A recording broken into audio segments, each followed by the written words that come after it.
दोस्तों, हर्षवर्धन त्रिपाठी भाजपा की दलाली करने का कोई भी मौका नहीं छोड़ते हैं। बजट के ऊपर एक डिबेट में सरकार का गुणगान कर रहे थे, जिस पर वरिष्ठ पत्रकार अभय दुबे जी ने जमकर धो डाला।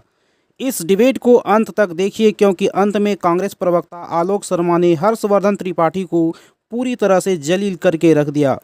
देखिए इस वीडियो को और इस पर अपनी राय जरूर लिखिए। चलिए शुरू करते हैं। पिक्चर चालू करो बे।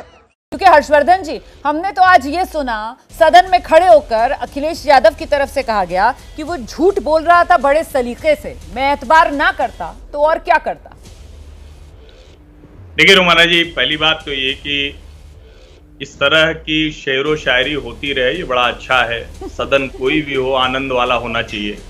उत्तर प्रदेश की विधानसभा में हमने देखा कि योगी जी ने कहा कि चचा को गच्चा दे दिया, तो ये सब चलता है, ये सब होना चाहिए और ये सब अच्छा भी है। शेरो शायरी हो, थोड़ा तंज हो, थोड़ा।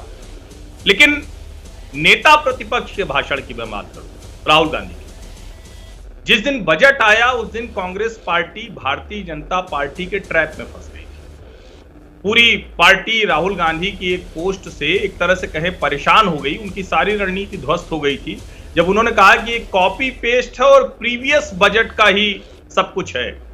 अब दोनों ही स्थितियां ऐसी थी जिस पर कांग्रेस के लिए न उगलते बन रहा था न निगलते बन रहा था। बजट पर जब राहुल गांधी बोलने आए तो सबको उम्मीद थी कि कुछ फैक्ट लेकर आएंगे, निर्मला जी के बजट की कुछ थोड़ा चीरफाड़ करेंगे, पोस्टमार्टम करेंगे। लेकिन दुर्भाग्य देखिए कि नेता प्रतिपक्ष को चक्रव्यूह में 6 लोग दिख गए। अब चक्रव्यूह के बारे में उनको या तो पता नहीं, महाभारत में वो जीएसटी एक समय में लगवा रहे थे, तो चूंकि जानकारी नहीं है, हिंदू धर्म ग्रंथों की जानकारी नहीं है। लेकिन चूंकि हिंदू धर्म ग्रंथों की जानकारी बिना लिए बोलना इसलिए है जिससे कंफ्यूजन क्रिएट हो। आप सोचिए, वो हलवा की बात करते हैं। अब हलवा सेरेमनी तो किसी भी शुभ कार्य को शुरू करते हैं तो मीठे से शुरू करते हैं। अब उसको लेकर वो जिस तरह से बात कर रहे हैं, और ओबीसी प्रधानमंत्री बैठा हुआ है। एक तरफ तो ये कह रहे हैं कि भाई राष्ट्रपति जो पढ़ेंगी वो मोदी जी जो लिख कर दे देंगे, तो भैया ओबीसी प्रधानमंत्री बैठा है, उसके ऊपर भी क्या कोई होता है क्या एग्जीक्यूटिव में? तो मुझे लगता है राहुल गांधी चुनावी मूड में है, वो इस तरह की ही बातें करेंगे क्योंकि फैक्ट पर उनके पास कुछ भी नहीं है। ये उनके जवाब में बहुत स्पष्ट तौर पर फैक्ट में कुछ नहीं है, सिर्फ और सिर्फ चुनावी मोड में राहुल गांधी। अभय जी, और कांग्रेस जो है वो बीजेपी के ट्रैप में फंस रही है। देखिए, हर सरकार अपना बजट देगी, विपक्ष उसकी आलोचना करेगा, फिर सरकार की तरफ से उसका जवाब दिया जाएगा। ये सिलसिला तो चलता रहेगा, पीछे भी चलता रहा है। देखना यह है कि जो बजट निर्मला सीतारमण ने पेश किया था, ये वित्त वर्ष में केवल 8 महीने बाकी बचे हैं। ये 8 महीने के लिए बजट है और इस बजट की कामयाबी खुद सरकार ने निजी क्षेत्र के हाथों में थमा दी है। निजी क्षेत्र अगर नौकरी, हाँ जी, रोजगार के सवाल पर और निवेश के सवाल पर। और क्योंकि जो आर्थिक सर्वे है उसमें कहा भी है भाई ये निजी क्षेत्र ना तो निवेश करता है, निवेश नहीं करता है, इसलिए अर्थव्यवस्था का इंजन केवल सरकार को बने रहना पड़ता है। सरकारी निवेश ही केवल अर्थव्यवस्था को आगे बढ़ाता है, निजी क्षेत्र नहीं करता। तो इस बार सब कुछ निजी क्षेत्र के हाथों में है। क्या निजी क्षेत्र सरकार द्वारा दी गई जो रोजगार की सब्सिडी है उसका इस्तेमाल करेगा, लोगों को रोजगार देगा? ये एक बहुत बड़ा सवाल है। क्या निजी क्षेत्र, हालांकि उसकी फैक्ट्रियां केवल 70, रिजर्व बैंक के आंकड़ों के मुताबिक 70 से 75% ही काम कर रही हैं, तो क्या वो नया निवेश करेगा अर्थव्यवस्था में जो उसने मुद्दतों से नहीं किया? सही, तब भी नहीं किया जब 2019 में सरकार ने उसे एक टैक्स हॉलिडे दिया था और निजी क्षेत्र अपनी जेब में 2.5 लाख करोड़ रुपए सरकार की मेहरबानी से ले गया था, उसने तब भी नहीं किया। तो क्या ये करेगा? नहीं करेगा। सारा कुछ जमीन पर इस बजट की सफलता और इस सरकार के पहले बजट की सफलता निजी क्षेत्र के हाथों में है पूरी की पूरी। और आप देखिए यही चीज सब इस पूरे बजट को काफी मुश्किल तलब स्थिति में फंसा देती है, क्योंकि अभी तक निजी क्षेत्र ने न तो रोजगार दिया है कभी और न ही कभी अर्थव्यवस्था में कोई निवेश किया है। ठीक है, महत्वपूर्ण बात आप कह रहे हैं, करिए सर जल्दी से। हाँ। बात मैं जोड़ना चाहता हूं कि ये जो अप्रेंटिस वाली योजना को लेकर बहुत ज्यादा उत्साह प्रदर्शित किया जा रहा है, ये इंटर्नशिप वाली, ये कुछ नहीं है, ये केवल ये इंडस्ट्री के अग्निवीर साबित होंगे। ये एक ठेके पे 1 साल 2 साल के लिए जिम्मेदारी कुछ नहीं होगी, ना किसी को परमानेंट किया जाना, ना किसी को कोई सुविधा देनी है।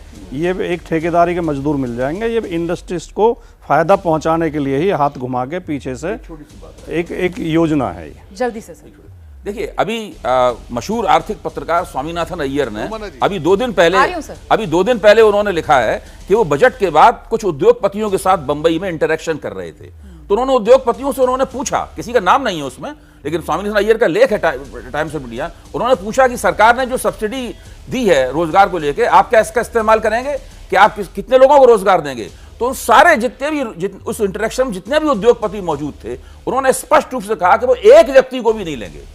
उनका कहना है कि हम एक व्यक्ति को क्यों लें, क्योंकि सरकार तो उनके रोजगार का एक बहुत छोटा हिस्सा ही अपने हिस्से में ले रही है, बाकी सारा का सारा बोझ तो हमारे ऊपर पड़ेगा, हमें उनकी जरूरत ही नहीं, हम तो जरूरत के मुताबिक रोजगार देते हैं, लोक कल्याण के लिए निजी क्षेत्र थोड़ा काम करता है। मुझे लगता है कि भारतीय जनता पार्टी को भी कांग्रेस के राहुल गांधी के इस तरह के अटैक को निपटने का तरीका खोजना पड़ेगा। सुधांशु जी ने बड़ा बढ़िया भाषण दिया है राज्यसभा में, लेकिन लोकसभा में अनुराग ठाकुर ने पूछा कि भाई जिसकी जाति का पता नहीं, वो जाति जनगणना की बात कर रहा है, तो सबसे पहले तो राहुल गांधी को ही बता देना चाहिए, उनको बताना चाहिए कि वो किस जाति के हैं, किसका हिस्सा खाते हैं, किसका हिस्सा बचाते हैं, किसके लिए हलवा देते हैं, क्योंकि देश सचमुच। आप ये सवाल कर रहे हैं। वैसे राहुल गांधी की तरफ से सदन में कहा गया कि मुझे गाली दी गई, और इस पर अनुराग ठाकुर ने यह कहा कि मैंने किसी का नाम नहीं लिया। मैं यहाँ पर क्लियर कर दूं सर जी, अनुराग ठाकुर ने नहीं नाम लिया, लेकिन मैं तो लूंगा ना, मैं तो विश्लेषण कर रहा हूं तो मैं लूंगा। ठीक है, मैं ये कह रहा हूं कि राहुल गांधी चूंकि जाति जनगणना की बात कर रहे हैं, तो स्वयं से शुरू करना पड़ेगा ना भाई। आप किसी की तरफ उंगली उठाते हैं, कोई काम कहते हैं, और कर्नाटक में, हिमाचल प्रदेश में, तेलंगाना में, इन तीनों राज्यों में क्यों नहीं अभी तक जातिगत जनगणना हुई है? और तेलंगाना में तो राहुल गांधी भरोसा दिला के आए थे, 100 दिन का समय भी दिया था, क्या हुआ? तो मुझे लगता है कि अब ये अटैक इसी तरह से होगा। ठीक है, तो मतलब ये चक्रव्यूह जिसकी कल तक बात कर रहे थे राहुल गांधी, कांग्रेस पार्टी और राहुल गांधी, आज जो इस जात वाले चक्रव्यूह में खुद ही फंसती हुई नजर आ रही है अभय जी।